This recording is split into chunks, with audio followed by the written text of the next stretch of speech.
Welcome to Exposing the Hidden Reality.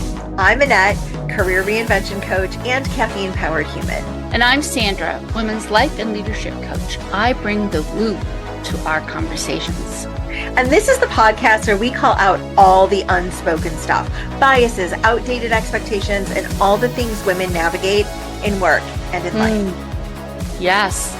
We bring to light what we see happening. Smart, capable women stuck in the same patterns because no one really talks about what's going on. We'll bring some difficult truths. Welcome, insightful experts. And sprinkle in a little chaos and fun. It wouldn't be us if we didn't, right? It's true. So whether you're walking the dog or tuning in during your commute, we're glad you're here.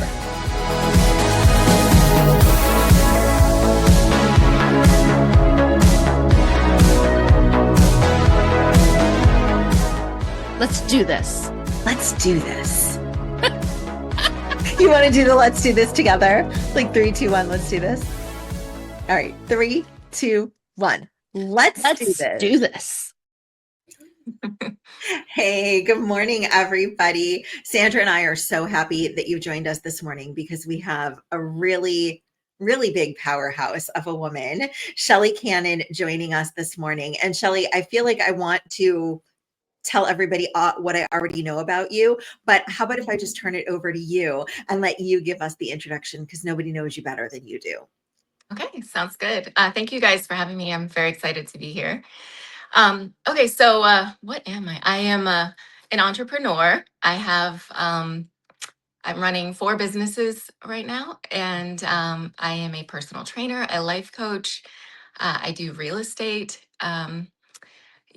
And I have a unique background that brought me to where I am, which gives me a lot of insight. I coach a lot of cancer patients. I'm right now fighting stage 4 breast cancer. And let's see what else. Yeah, it is a lot. Like it's really hard to put into like a succinct sentence or two. But so yeah, the reason I'm here to talk today is because I wanted to talk about I spent over half my life, 25 years in a career that on paper was amazing. And I did love it. You know, I learned a lot. I gained a lot from it, but it got to a point where it wasn't serving me anymore. I was working with my ex-husband. He was going through some anger issues. It was really actually like detrimental to my health. And I kept staying because I felt obligations to everyone there. You know, like I started there when I was very young. And I mean, it was the same like 9 people for 25 years. Like we were a very close knit family. So like I felt obligated to stay. I felt, how are they going to live without me? I was the COO at a wealth management firm. Like I ran everything. And I just felt like a lot of guilt if I were to leave, you know, but it really wasn't, it wasn't something I was waking up and getting excited about. You know, I dreaded, sometimes I'd sit in the parking lot in my car and like, I have to go in there, like try to pep talk myself into going in. And like, I knew at that point that I really should find something else. And so I started like putting together some side stuff to try to like have a plan B. But I was actually forced into it when I found out I had stage 4 breast cancer. It was metastasized throughout my lungs, pleura, diaphragm, 3 of my bones. Like it was everywhere, and it really forced me to retire. And when I did, you know, now that I've been retired for a while, I call it retired. I'm like actually chasing passions and learning and loving life more than ever. I realized how I should have really left a long time ago. And I wanted to use that experience to help to encourage people, you know, to be brave enough to leave. Also, you know, maybe some ideas for how to leave and what to get into. So I have some like actual actionable things that can actually be used. But yeah, I just wanted to help people not go through what I went through, not have a diagnosis to push you out of this. Like maybe do it of your own volition when you're ready. Yeah, when you get that first feeling, right? We shouldn't ignore that. That's an integral part of our body. And we have the puppy on screen. Oh, sorry. No, I'm in love already. So yes, it's completely fine. Do you want to introduce the puppy? Oh, yes. Hi. This is Taki. Say hi. Hi, Taki. He thinks he's small enough to be a lap dog, but here we are. Sorry, He's so go on. cute. He's like, let's just cuddle, mom. Yes. I don't what you don't care that all these other people are watching. I love it. Well, I was saying that I think it's true that many times we need a push to do something that we really want because women are full of feelings of obligation. I don't think you're alone in that, Shelly. We do things all the time because we think we should or we have done it before and we can't say no now. But when we get that little feeling, that little inside voice that tells us we shouldn't be here any longer, you're encouraging people to really listen and lean into that and say, what's next for me? What's something else that I could do? Yep, exactly. Mm-hmm, mm-hmm. I felt that so powerfully when you said I would sit in the parking lot and think about, do I really have to go in? Oh, yeah. Boy. Yeah, it was really rough. And I'm sure I'm not the only one who listened to you speak and said, man, I feel that deeply.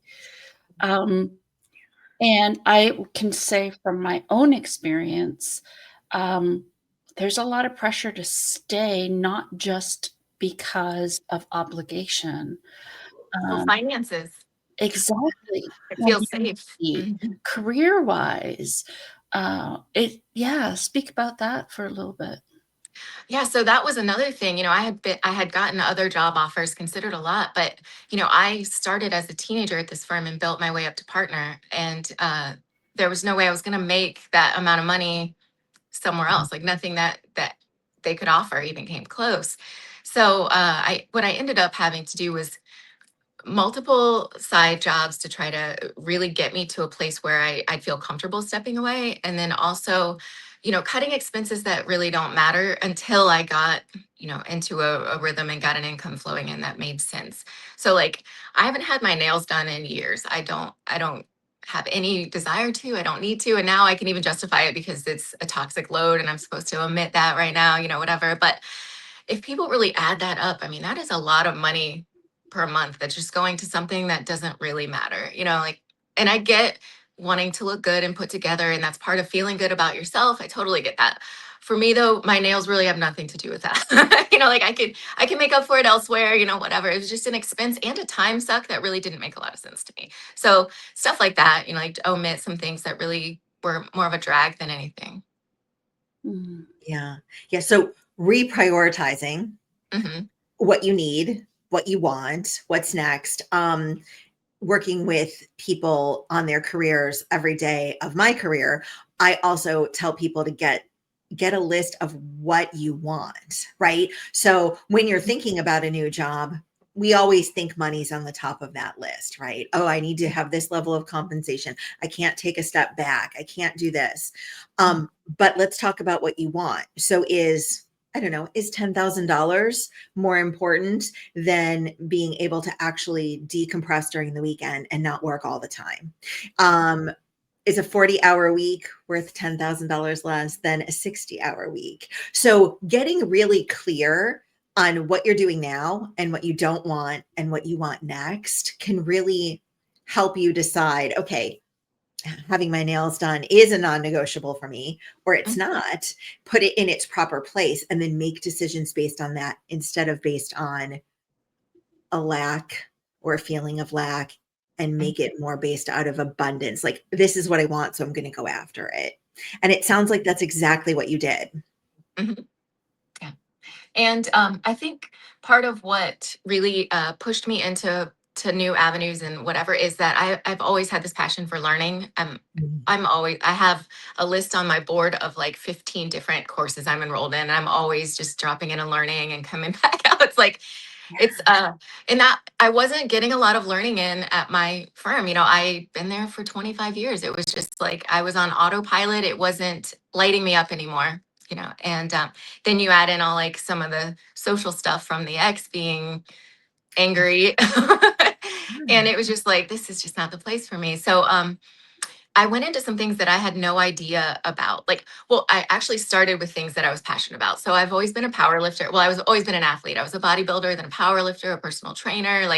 So I always kind of had that in the back, just to fall back on. Like, if nothing else, I could go into a gym and train people. Right. um, and it was something that really didn't take a lot of effort to like learn or build. It was just something that I did because I liked doing it anyway, and I would go to the gym at night after work anyway. Yeah. So that was kind of a little safety net. And then I started wanting to learn about new different things like real estate, which I have no experience in. And I took like a crash course and learned how to flip houses remotely. Mm. And I did one in St. Louis remotely. And I used the money out of my HELOC. I did not have money. I had a HELOC and I cashed out because in St. Louis, it's like $40,000 to $50,000 to buy a house. So I was like, okay, where can this money have the best impact? Where can I get the most out of it? So I did that. I had a whole team. I have a management team there. They rebuilt the whole thing, and now it's bringing me in $1,500 a month, um, just uh, because I wanted to learn about it. So it really worked out in my favor. I could see it not, but I felt like it was a low risk for me to have this steady source of income that would also build that like safety net for the jump. You know. Yeah. I love So that. you used an acronym there for those that Oh, don't sorry. understand HELOC. That's Yeah. great. Yeah. Okay. Home equity line of credit. Mhm. So yeah, living here at this house, I bought this house when I was 23. So I had some equity there, and it was just really nice. I took like the 50,000 out of that and just paid for that. And now it's all paid back and it's still giving me that income flow. So it made sense in that case. So that was one. And then another was I found this new way to do Airbnbs. It's called Airbnb arbitrage. I don't know if you've ever heard of it. No, we're so So, interested though. so instead of paying, like buying a property, let's say a canal front property with a pool, maybe $500,000 in Florida, I pay $2,500 a month rent, and then they let me sublet it as an Airbnb. So that I put $5,000 down into that, and now that's bringing me monthly income. And it's all managed. Like they set up all the systems for me. They even did the design for it. Like, so I guess what I'm kind of seeing a pattern here is that I'll find someone who knows what they're doing. I'll have them teach me what they just enough to like I can really oversee it, make sure that it's running right, and then I'll hire the one that knows what they're doing to actually do it. So that was two of them. And then a third one is I have an e-commerce site, which Okay. we sell supplements and clothing. And I hired a firm to create our shop, create our products, and we drop ship. So I don't do anything. It all gets mailed for me. And that was a whole other firm that I hired, and it cost, I think, like $6,000 to get started. And then I just went in and designed like the customized things the way that I liked. And then within 2 weeks, the store was up and running, and it's still running now. So Wow.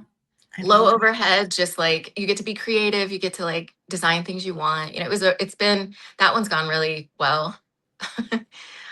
So it's like maybe it's not just one big thing, although some people are better if they just pick one and put everything into it and like really focus. For me, I'm like, they call it a multi-potentialite. Like Yes. yeah, I get excited about many different things, and I need to put it in all the places. So it might be overwhelming thinking about all that I have going on for some. We know several multi-potentialites. Yes. And our really good friend that was on the show last week is the one that introduced me to the concept of a multi-potentialite. Oh, yeah. And Jen Jones Donatelli, yeah, introduced me, and there's a whole book about it and everything.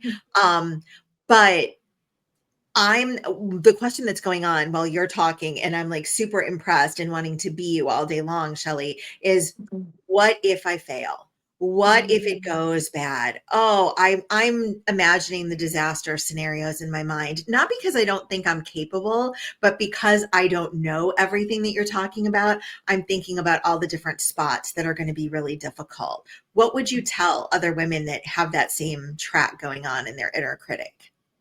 So that's why when I choose to invest in something or to start something, is that one, it has to be something I'm really passionate about, because I feel like if you're passionate about it, you're going to do so much better, even if you don't know what you're doing. Like that passion just carries you so much further. And then secondly is I've chosen things that have a low barriers to entry. So like with the Airbnb, okay, $5,000. Are you going to be okay if that fails? I think you are. Like you can regroup after that, find, what you did wrong or what. And then, the third thing is to really vet, who you're hiring to help you, and just really talk to them, get to know them, make sure that you're in alignment with, the way they do business. And so, yeah, it could still go wrong for me at any point, but having that groundwork, and then also the fact that I have a few things lined up so that I can fall back on if I need to. Those are my tips in that department. Yeah. So as always, we encourage people to submit comments or questions.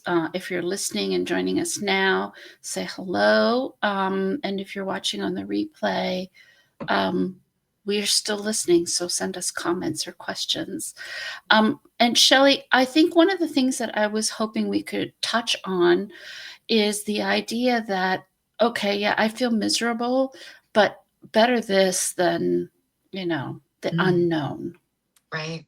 That was a big hurdle for me. And it's one of the reasons that a cancer diagnosis was one of the best things that happened to me, because I myself, I couldn't force myself out of that situation without that catalyst. So I'm grateful for it. But I think, now that I have hindsight, and I can share, maybe help people to get past that on their own, is that now that I have this freedom, I can't imagine ever working for anyone else ever again. Like, and I would take a 50% pay cut to feel this free to do what I want to do, because I've been faced with my mortality. I, may not have 8 years in me or whatever. And it's like, how cool is it that I can travel when I want? I can do what I want. Everything that I've chosen, I can do from anywhere. I can, I can live life the way that I want to live it, so that when I get to the end, I can like say, yes, I wasn't stuck behind a computer at someone's desk. I wasn't wasting away hours and years of my life on someone else's dream. Yeah, that's so beautiful. So talk to us a little bit about your background. I don't know how much you're comfortable sharing, but how did you get to where you are to begin with? What was your upbringing like? Like what kind of brought you to this place of saying, I trust myself to do what I need to do, and if it fails, don't worry, I have options.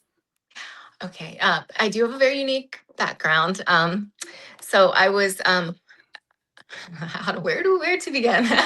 I had a rough childhood. My mom was a single mother of three, and she was a victim of very severe physical abuse.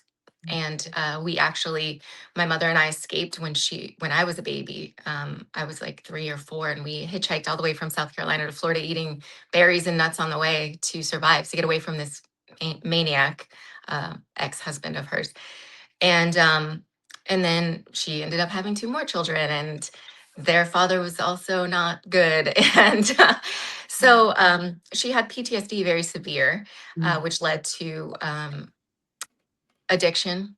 And so at a young age, I was taking care of my brother and my sister. And it came to a point where I ended up leaving home at 15, because I was taking care of my siblings, and she came home drunk and was not okay with it. She wanted to have like, I'm the mom, and like it became physical. So I left.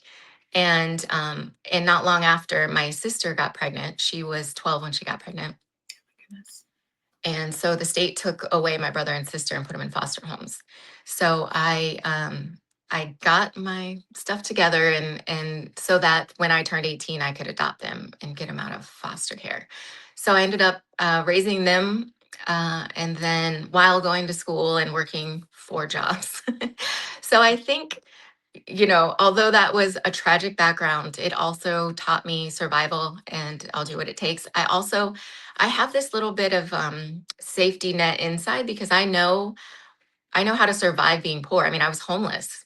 I've been to the very worst, and it's not as bad as it sounds. Like, I know that sounds insane, but I was raising 3 children on $15,000 a month, and we ate just fine. And it's like, I know that I have this capability, maybe not in today's economy. It's a little rougher right now, Yeah. but I just know what I'm capable of, and I'm a survivor. And so I think that a lot of people who've had it very easy upbringing it's kind of been a disservice to them because it's scary to jump out on your own, without ever having shown yourself that you can do the hard things. Yeah. And I think these little steps can get you there, right? Like maybe you didn't have um much adversity growing up, or maybe things have come easy to you up until this point. But if you're at a point where you're questioning, then now's the time to dig in and figure out who you are and where that inner safety net lives in your body, and then operate from there. Because I do agree, we often think that what we've been told, right, which is get a job, stay Mhm. there, get health insurance, and then retire is the American dream. But maybe that's not really the Yeah. American dream, and let's redefine it for ourselves. Yes. And also I don't want to I don't want to seem trite. I realize that there are women out there, they have children they have to take care of. They Sure. have a whole financial, much larger responsibility than I. So it's not an easy. Shelly was saying it's not easy.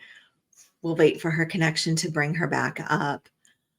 But Yeah. wow, It, Sandra, my gosh, what a amazing. yeah, it's incredible.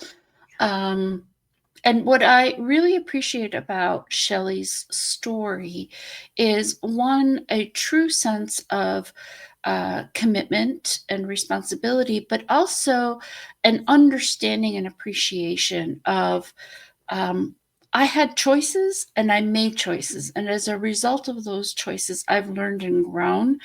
And I've learned to trust myself and I know where my limits are.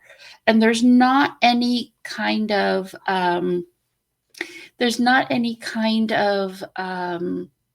excuses, right? It's like, yeah. But Shelly, welcome back. Sorry, Technical that was. issues, it's our day. It's our day for It technical happens. issues. But yeah, I don't know if you want to go ahead and finish your thought. Yeah, sorry about that.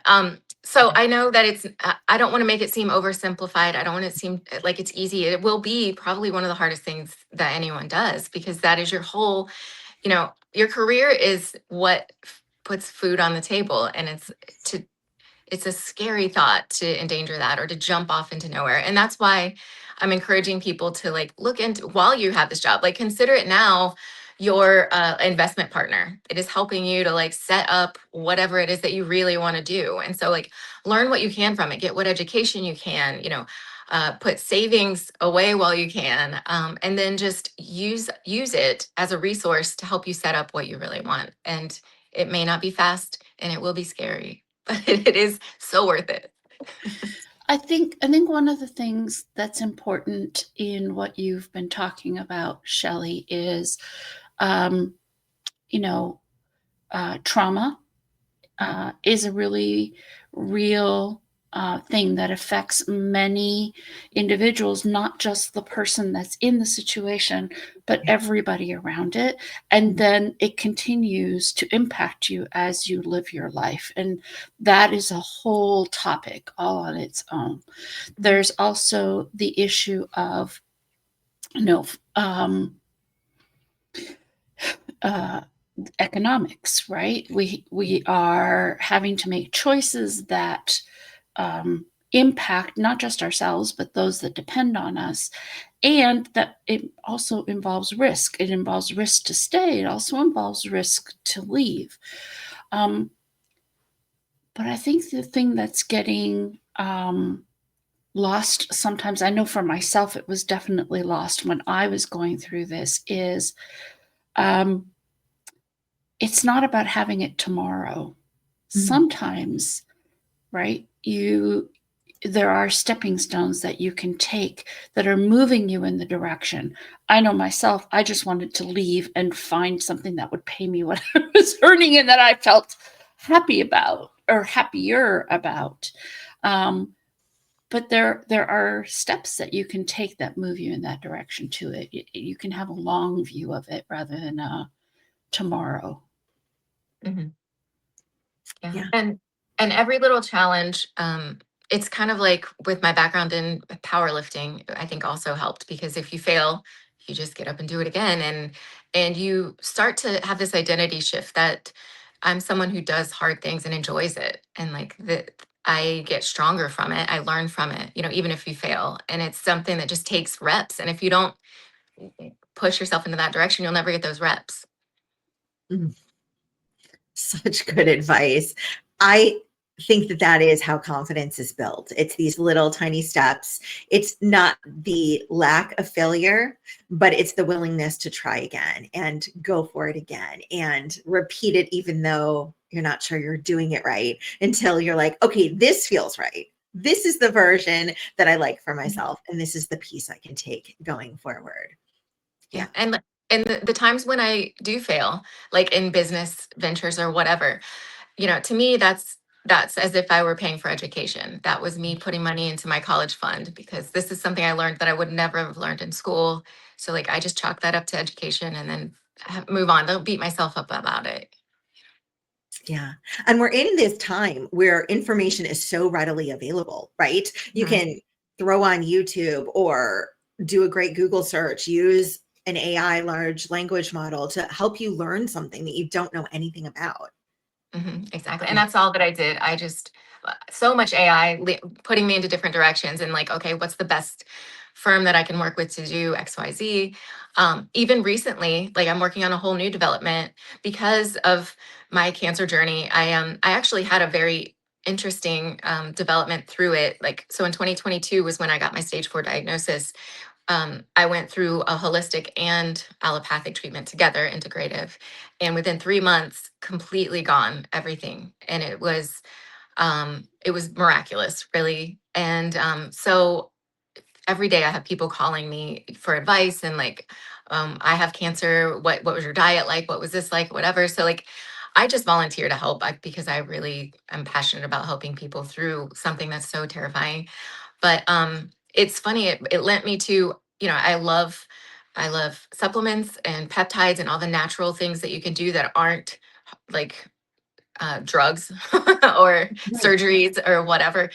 And so I got approached by a peptide company that was like, if people want to sign up to promote these peptides, they'll get paid. Like, so let's say if you go to your holistic oncologist and they want to prescribe peptides, you can set them up on this platform, and then everything they order for their patients, you will get paid for. And I'm like, that's pretty simple. I don't have to pay anything or do anything. Nope, that's it. So like now I have this platform where if anyone wants to go do that, I can just sign them up under me and then we both get paid for the doctor office just ordering what they need anyway. So stuff like that, just keeping an open mind about, okay, that's an opportunity. Why not have another income stream? Like it makes sense. I don't have to pay anything out. Right. Yeah, and affiliate, it's affiliate marketing, right? It's like a Yeah. major core principle of marketing.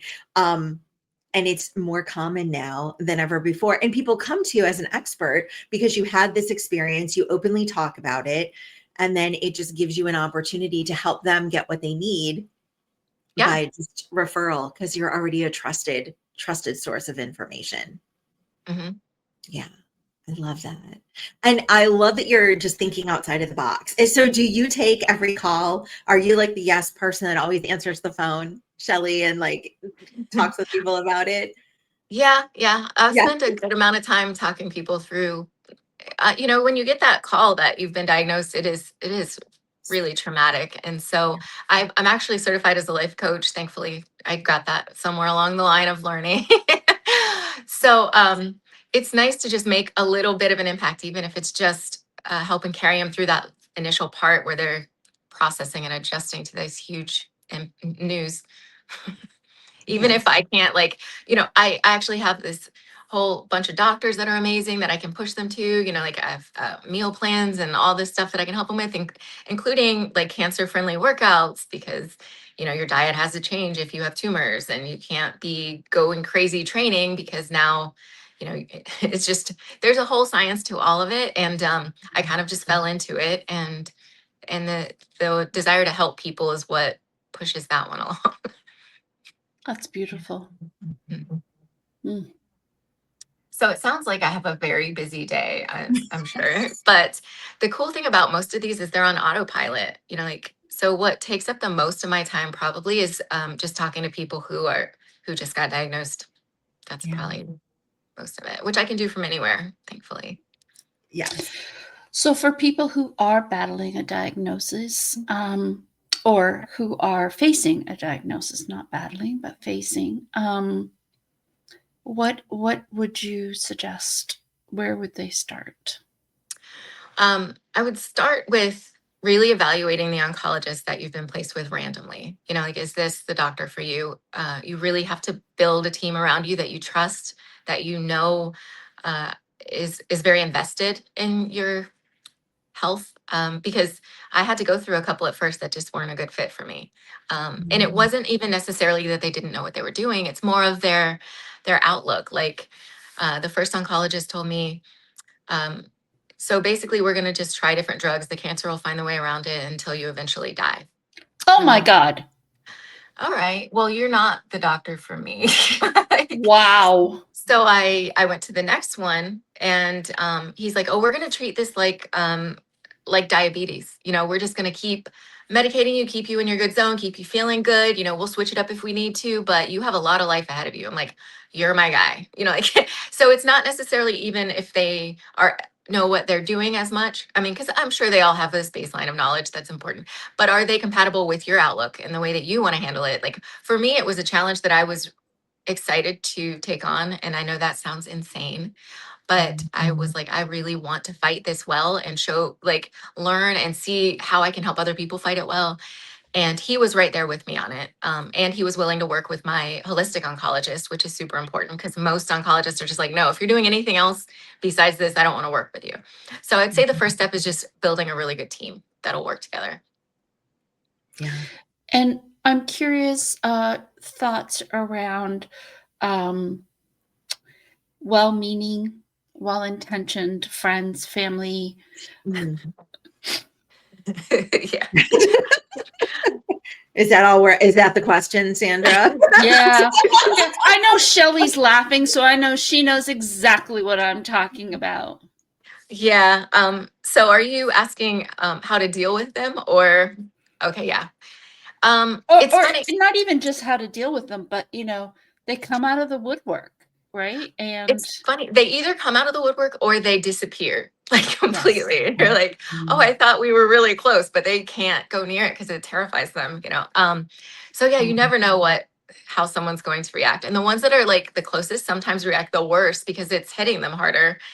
But then you just have random, I mean, people from like elementary school reaching out to me and sending me their advice and um yes. and I guess the best thing is my advice would be just consider their intentions, you know, and it's not necessarily they're not trying to hurt you. They're not they're just trying to do the best they can and most people have no idea how to respond to the situation. Yeah, Yeah. I agree. Sandra always talks about projection. And I feel like when something like that happens, sometimes it's a projection. They're projecting onto you how they would feel about it. And yeah, taking that into account, I think is so generous, even though you were going through a big, big life change yourself. Oh yeah. I think too, Shelly, if you could offer some insights to those people who feel compelled, pushed, intrigued to reach out to somebody who's received a diagnosis or they know is going through this. What is the best way to handle that situation if you're the person, not that's been diagnosed, but the person who wants to reach out? Well, I've been very lucky to have some people that have gone above and beyond and like blown me away with the amount of support. And I wouldn't expect that from everyone. Like I've had like my whole gym got together and made t-shirts to do fundraising for me. And like there's a picture of like 40 of them all wearing the shirts. And that was so that I have money to go to this natural healing center and like just stuff like that. You're not expected to do all that. Sure, if you want to take part in that or whatever, great. But just showing up, like being there, just and it doesn't need to be like, oh, let's have a 4-hour conversation. It doesn't have to be anything like that. It can even just be a note, or, one of my friends sent me a card every week as I was going through that, a different card every week. And it would just be like, you got this, or you're doing great, whatever. And it was just like so thoughtful. So it doesn't have to be anything big, I guess. Just show that you care in some way, whatever way is you, because it needs to be authentic to you. Like, don't do something that's outside of your character, I guess I should say. I think, yes, I love that. And I think the one thing that I would suggest, and maybe get your feedback, is know the person that you're reaching out to, and whether, however it is that you're reaching out, is appropriate. I've had a number of friends who have been going through a diagnosis, and in some cases cancer, in some cases other situations.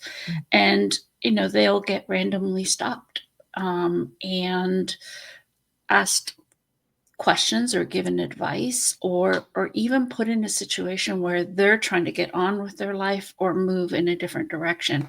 And all of a sudden, there's this wash of emotion that's coming over them because people are confronting them. So, maybe speak on that a little bit. Yeah, I think part of it would be analyze how they're coming forward with it. Like for me, I got to a point where I was okay sharing it publicly. I put it on Facebook. It was a whole thing. And so me putting that out there says, okay, I'm willing to talk about this. I'm willing to share and whatever. But there's some people who will never put it out there. So maybe you find out another way or through someone else or whatever. Okay, maybe they're not ready to take this big jump and talk about it publicly and just dive in, like, because they have a lot of processing to do. So when they're ready, but I would still like say, I'm here if you want to talk, when you want to talk, if you need anything, if you need a ride to anything. That was one really cool support. My fiance, every time I would go to an oncology appointment, he would leave work and meet me at the oncologist. And it was just a surprise every time. And like, because we share a calendar, he knows when I'm going to be there. But I was like, you don't have to be here. I'm just having a blood test. Well, you're not doing it alone. Like, so sometimes it's just having someone, or when I was doing infusions, having someone to sit with while you do that. That's just, it doesn't take any money, but just time. Yeah. Presence. Yes, exactly. Mm-hmm. And like let them talk if they want to talk about it. But I don't know that a lot of questions at first is good unless you know the person and that they're going to be fine with it. Sometimes the questions can be disarming, and it's weird things. Sometimes I've had it where it's like accusatory, like, Yes. what did you take? What is your diet like? Do you drink Coke? Stuff like that. I'm like, okay, walk away. Like, this is no fun for me. But I think all of it really is rooted in fear, and they want to ask these questions because they want to see how can they prevent this for themselves. And so like I give them that grace, but sometimes it's quite uncomfortable. Yes. It's gotta be. Yeah. And I think it's a good reminder for us, if we would ever face that ourselves, to remember, I mean, Shelly, the fact that you have grace for other people approaching you in maybe a way that's not so great for you, is very, very, very generous. So you must be a really good person to be able to do that. And then the other piece, I love that reminder that, can you just be there? Can you sit with someone? Can you provide a ride, right? It doesn't have to be like this enormous grand gesture, but just something that says, I'm here and I support you and I care about you, even if I don't know the right thing to do right now. Right. Yeah, so helpful. So what can people do if they are interested in hearing more about you, or maybe talking with you about one of the opportunities that you have for them? So shellycannon.com is my website. It has all links to everything, all the podcasts I've been on, and I've done a couple of like women's empowerment seminars, stuff like that. So you can find all that on there. And then there's a little message at the bottom where you can like sign up for a newsletter or reach out to me. I love that. Sounds good. How often do you send your newsletter out? So that's a good question. That's an entrepreneur question, and that's the entrepreneur answer. Like, that's a good question. Quite sporadic, to be honest. That would be me too. Multi-potentialite thing. It's just going to happen when it happens. When the inspiration hits is Yes. maybe the answer you could choose on that one, Shelly. Right. Exactly. I've lost track of the number of people who say you need to be like weekly, bi-weekly, like, and I'm like, oh my gosh, if I remember to do it twice a year, I'm doing good. Exactly. As you've heard, so we can sign up for inspiration in the moment when it comes, and it'll be really good. Yes. At some point, you're going to get some. I love that. Great. Okay, Shelly. So we will go ahead and check out the resources on your website and get in contact with you. What's some last piece of advice you'd love the audience to hear about finding your calling and breaking free of that illusion of safety? So one thing I'm really big about is like embodiment and feeling in your body whether something's right for you or not. So when I was sitting in that car about to go into work and my chest felt heavy and I did not want to go there, that was when I should have been like, okay, something needs to change here. You really need to prioritize what your body's trying to tell you. You need to listen, be present with it. And because if I had listened, then who knows if I would have avoided whatever diagnosis I had, because it is a combination of a lot of things. But one of the biggest is always going to be stress. And if you're not moving in alignment or doing something you're inspired to do, the stress just is going to build. And if you don't allow it to if you don't fix it, then your body is going to tell you one way or another. So, Yes. And then as you're evaluating these new opportunities, these jobs, whatever, how does it feel? Does it feel exciting? Does it feel heavy? Does it, just really start to tune in and listen, because we as women especially have such good intuition and it wants to talk to us, and we keep pushing it away because we're doing what's best or what's right or what we're obligated to do. And it's like, wait a minute, let's just tune in and listen and put all that other expectations of society to the side and then just listen. That's it. Perfect. Such words of Beautiful. wisdom. Thank you. Oh, you guys are awesome. I appreciate you having me. Thank you for coming. Absolutely.